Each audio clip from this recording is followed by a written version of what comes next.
সুরাত মানে বাহ্যিক অবকাঠামো, সৌন্দর্য।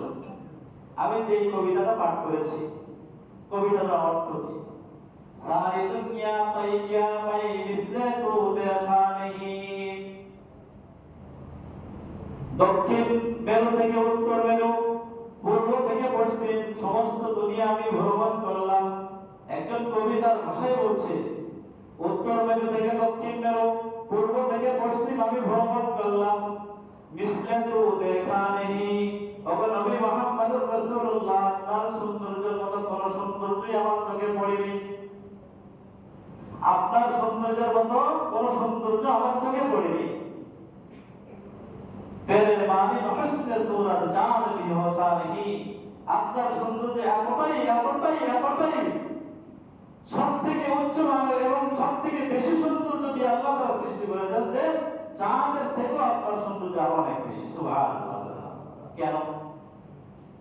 চাঁদের মধ্যে রাসূল কারীম সাল্লাল্লাহু আলাইহি ওয়াসাল্লাম এক পাহাড়ের উপর উঠে চাঁদকে ইশারা দিয়ে বলেছিলেন, নিমজ্জিত হয়ে যা। মক্কার কাফেরদের দাবিতে বলেছিল, যদি তুমি চাঁদকে নিমজ্জিত করতে পারো তাহলে আমরা তোমার দিন মেনে নেব। রাসূল কারীম সাল্লাল্লাহু আলাইহি ওয়াসাল্লাম চাঁদকে ইশারা দিয়েছিলেন। চাঁদ আল্লাহ রাসূলের ইশারায় নিমজ্জিত হয়েছিল। চাঁদের মধ্যে একটা ক্ষত আছে, কিন্তু মুহাম্মদ আরবি সাল্লাল্লাহু আলাইহি ওয়াসাল্লামের সূরাতের মধ্যে কোনো ক্ষত নেই। সুবহানাল্লাহ। এইজন্য সাহাবী বলেন, আমি চাঁদের দিকে তাকাই আর আমার নবীর চেহারার দিকে তাকাই, বারবার নবীর চেহারার দিকে তাকাইতে মন চাই। দেখি আমার নবীর চেহারা চাঁদ কোনটা বেশি সুন্দর। পরক্ষণ আমি আমার সিদ্ধান্ত নিয়ে নিলাম, আমার নবীর চেহারাই সুন্দর, আমার নবীর চেহারাই সুন্দর। এটাকে সূরাত বলে। সূরাত মানে সুন্দর। কতটুকু সুন্দর দিয়া সৌন্দর্য দিয়ে আল্লাহ তাআলা তার হাবিবকে পাঠিয়েছেন। আল্লাহ নবী সাহাবীর মুখের একটা কবিতা শুনেন। আল হাসান বিন সাবিত রাদিয়াল্লাহু আনহু বলেন, আহসানু মিনকা লাম তারাকাতু আইনি। ওগো নবী, আমি এই পৃথিবীতে যত চোখ আছে, মানুষের চোখ বলেন আর জিনদের চোখ বলেন আর পশু পাখি যাই বলেন না, যাদেরকে চোখ দেওয়া হয়েছে, যত চোখ আছে, আপনার মতো সৌন্দর্য কোন চোখ দেখিনি এই পর্যন্ত। আহসানু মিনকা লাম তারাকাতু আইনি, কোনদিন এই চোখ আপনার মতো সৌন্দর্যের অধিকারী কোন মানুষকে দেখে নাই। ওমর নবীর কালাম তালিদ নিসাউ, পৃথিবীতে আদম আলাইহিস সালাম থেকে নিয়ে হাওয়া থেকে নিয়ে কিয়ামত পর্যন্ত যত মহিলা আসবে, সমস্ত মহিলারা তো অনেকেই সন্তান প্রসব করবে, প্রায় সবাই সন্তান প্রসব করবে, কিন্তু আপনার মতো সন্তান দুনিয়াতে কেউ প্রসব করতে পারবে না। খলিকতা মুবাররাম মিন কুল্লি আইবিন, আপনাকে আল্লাহ সমস্ত দোষ ত্রুটি থেকে মুক্ত করে সৃষ্টি করেছেন। কান্নাকা খলিকতা কামা তাশাউ, আপনি যেভাবে চেয়েছেন সেভাবে, আপনি যেভাবে চেয়েছেন সেভাবে। যেটা কোরআনুল কারীমের একটা আয়াত থেকে আমরা বলতে পারি।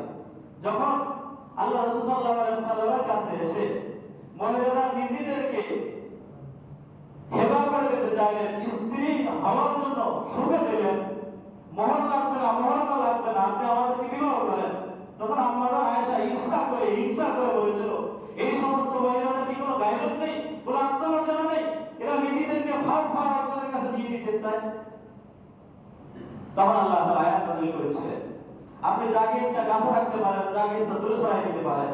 তখন আম্মারা আয়েশা রাদিয়াল্লাহু আনহা যেই কথাটা বলেছিলেন, বুখারী শরীফের 3য় খণ্ডে এই কথাটা এসেছে যে মা'আরা রাব্বুকা ইল্লা ইউসারি ওয়া হাওয়াকা, যে আমি দেখছি আপনি যেটাই চাচ্ছেন দ্রুত আল্লাহ তাআলা সেটাই বাস্তবায়ন করে দিচ্ছেন। আপনি যেটাই চাচ্ছেন সেটাই আল্লাহ তাআলা দ্রুত বাস্তবায়ন করতেছেন। তা আপনি যা চান তাই হয়, আল্লাহ যা চায় আপনার ব্যাপারে না। আপনি যা চান আল্লাহ সেটা বাস্তবায়ন করেন। মা'আরা রাব্বুকা ইল্লা ইউসারি ওয়া হাওয়াকা, আপনার মন যা চাচ্ছে আপনার রব সেটাই বাস্তবায়ন করছে। হযরতে জুলাইখা ইউসুফ আলাইহিস সালাতু ওয়াস সালামের সৌন্দর্যে পাগল হয়ে তার প্রেমে তাকে ভালোবেসে হাবুডুবু খাচ্ছিল। যখন সমাজ ছড়ায় গেছে যে ইউসুফের ভালোবাসা একটা গোলামের ভালোবাসায়, পরে তো নবী আলাইহিস সালাম হয়েছে। জুলাইখা হাবুডুবু খাচ্ছে, 1 কাপ 2 কাপ 3 কাপ করতে করতে যখন জুলাইখার বান্ধবীদের কানে চলে গেছে, তখন বান্ধবীরা তাকে কি করে, তাকে খোঁচা দিয়ে কথা বলে, বলে আরে কাউকে পাইলে না, একটা গোলামকে, একটা বয়স্ক এমন একটা মানুষকে তুমি ভালোবেসে ফেললে।